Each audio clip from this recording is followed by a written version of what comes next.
Hello my dear friends, आज मैं आपके सामने डीएलएड फर्स्ट ईयर का 2021 का early childhood care and education का सॉल्व पेपर लेके आई हूँ। तो चलिए हम स्टार्ट करते हैं। सबसे पहले जो आपके ऑब्जेक्टिव टाइप क्वेश्चन है, ऑब्जेक्टिव टाइप क्वेश्चन में जो फर्स्ट क्वेश्चन है उसका आंसर CCE कार्यक्रम की प्रमुख विशेषता बाल केंद्रित होती है। फिर उसके बाद निम्न में से सूक्ष्म पेशी कौशल जो फाइन मोटर स्किल्स होती है वो किससे रिलेटेड होती है, ब्लॉक बनाना। उसके बाद परियोजना विधि के प्रवर्तक WH किलपैट्रिक। थॉर्नडाइक का अभ्यास का नियम सीखने से। मूल्यांकन प्रक्रिया शिक्षण उद्देश्य का निर्धारण। इसके बाद जो फिलिंग द ब्लैंक्स हैं आपके, उसमें फर्स्ट 1974 रूटीन और जो क्रियात्मक प्रमुख व्यवहार आत्मकेंद्रीयता, ये देखिए आत्मकेंद्रीयता, और लास्ट है असहभागी। और इसके बाद आएगा आपका थर्ड क्वेश्चन जननी सुरक्षा योजना का उद्देश्य। तो जननी सुरक्षा योजना का उद्देश्य ये रहा, जननी सुरक्षा योजना का उद्देश्य। फिर है आपका राष्ट्रीय पाठ्य चर्चा रूपरेखा NCF को किस वर्ष प्रस्तावित किया गया। किस वर्ष प्रस्तावित किया गया? 2005 चौथे राष्ट्रीय पाठ्य चर्चा में। फिर गत्यात्मक विकास, ये गत्यात्मक विकास का आंसर है। उसके बाद है संतुलित आहार किसे कहते हैं, तो संतुलित आहार ऐसे कहते हैं। और फिर है आपका व्यापक आंकलन क्या है, व्यापक आंकलन यह है। फिर उसके बाद है क्वेश्चन नंबर 4 समेकित बाल विकास सेवाओं के उद्देश्य। 2 उद्देश्य लिखने थे पर हमने यहाँ पे 3 लिख के बताए हैं। उसके बाद में है क्वेश्चन नंबर 5 आंगनवाड़ी में बालकों हेतु प्रयुक्त किए जाने वाले कुछ खेल संबंधी उपकरण के नाम लिखिए। आप टॉयज़ के नाम लिख रहे हैं यहाँ पे आपको, तो ये इतने टॉयज़ के नाम लिखे हैं। इसमें ब्लॉक सेट आ सकता है, गुड़िया आ सकता है, डॉट नंबर्स, जो अलग अलग प्रकार की गेंदे, पहेली का कार्ड आदि। और 6 नंबर का है बाल सभा का महत्व। बाल सभा का महत्व यह रहा, बाल सभा का महत्व।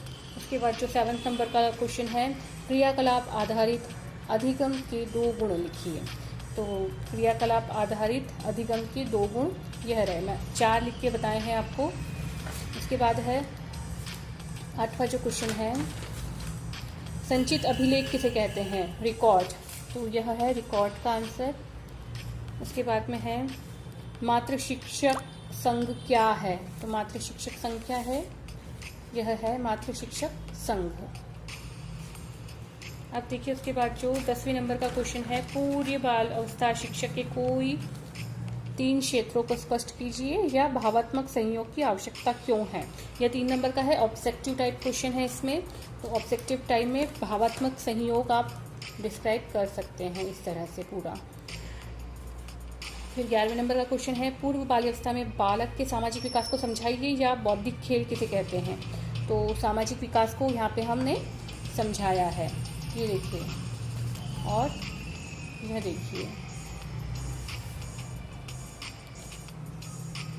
आकलन का महत्व लिखिए या फिर स्वाभाविक अवलोकन विधि के 3 गुण। तो आकलन का महत्व यहाँ पे हम बता रहे हैं आपको। आकलन का महत्व ये देखिए, आकलन का महत्व। इसके बाद जो 13 नंबर का क्वेश्चन है आपका ECCE की पाठ्य चर्चा का उद्देश्य लिखिए या फिर प्रारंभिक बाल्यावस्था में बाल व्यवहार की किन्हीं 4 समस्याओं का वर्णन कीजिए। तो जो समस्याएं हैं उनका समस्याओं का वर्णन हमने यहाँ पे किया है। ये देखिए डर व दुर्गति, आक्रामक व्यवहार, क्रोधावेश, चोरी करना, ये 4 बच्चों में जो व्यवहार होते हैं वो बताए हैं।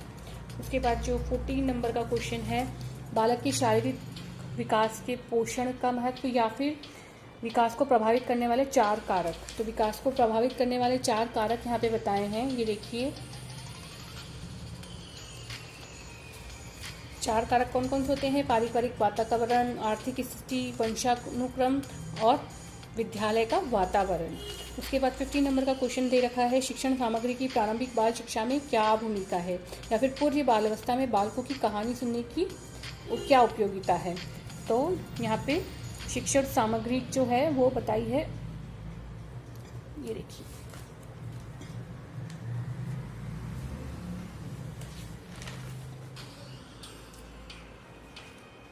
अब इसके बाद 16 नंबर का क्वेश्चन है, बालकों के लिए क्षेत्र भ्रमण के लाभ या फिर समावेशी कक्षा कक्ष में आप सहयोगी अध्ययन को किस प्रकार करेंगे। तो ये भ्रमण वाला क्वेश्चन जो हमने सॉल्व किया है वो कुछ इस प्रकार से है।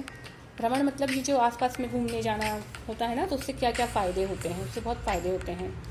और उसके बाद 17 नंबर का क्वेश्चन है, बालकों के जीवन संबंधित स्थानीय पाठ्यक्रम की रचना या फिर उचित कक्षा कक्ष के प्रबंधन के किन्हीं 4 बिंदुओं को समझाइए। तो ये वाला क्वेश्चन सॉल्व किया है, 4 प्रबंधन बताए हैं। ये देखिए क्या क्या प्रबंधन होने चाहिए। उसका वातावरण एक तो अच्छा होना चाहिए, वातावरण के बारे में लिख सकते हैं आप। उसका आकार जो है वो उचित होना चाहिए, उचित बैठक व्यवस्था होनी चाहिए, उचित प्रकाश होना चाहिए, है ना। और अब देखिए, अभिलेखीकरण होने से वाले प्रमुख लाभों को वर्णन कीजिए या फिर अभिभावक शिक्षा संघ की सफलता हेतु अभिभावकों को कर्तव्य का वर्णन कीजिए, है ना। तो हमने कर्तव्य का वर्णन किया है यहाँ पे। ये देखिए, अभिभावक एक पेरेंट्स को क्या क्या पता हो, मतलब किस किस बातों का ध्यान रखना चाहिए। उसके बाद में 19वें नंबर का क्वेश्चन है, बालकों को शाला पूर्व तैयारी हेतु कराई जाने वाली गतिविधियों का उल्लेख कीजिए या फिर शिशु शिक्षा शिक्षण की विशेषताओं का वर्णन कीजिए। तो यहाँ पे शिशु शिक्षा की विशेषताओं का वर्णन किया है और इसमें व्यक्तिगत गुण बताए हैं, फिर उसके बाद में पेशीगत गुण बताए हैं, फिर उसमें और भी जो सामाजिक गुण होने चाहिए वो भी बताए हैं। और इसके अलावा भी जो होने चाहिए गुण, जैसे उसका पेशेंट लेवल हाई होना चाहिए, उसकी क्रिएटिविटी बहुत अच्छी होनी चाहिए, कम्युनिकेशन स्किल अच्छी होनी चाहिए, तो ये सब बताए हैं।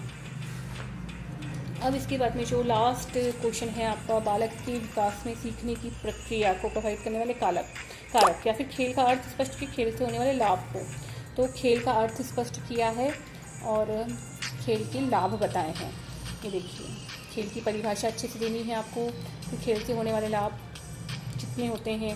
मानसिक विकास, शारीरिक विकास, सामाजिक विकास, संवेगात्मक विकास, नैतिक गुणों का विकास और खेल द्वारा चिकित्सा, संरचनात्मक मूल्यों की वृद्धि और शैक्षणिक महत्व, है ना। तो इस तरह से कॉपी पूरी भर जाएगी आपकी।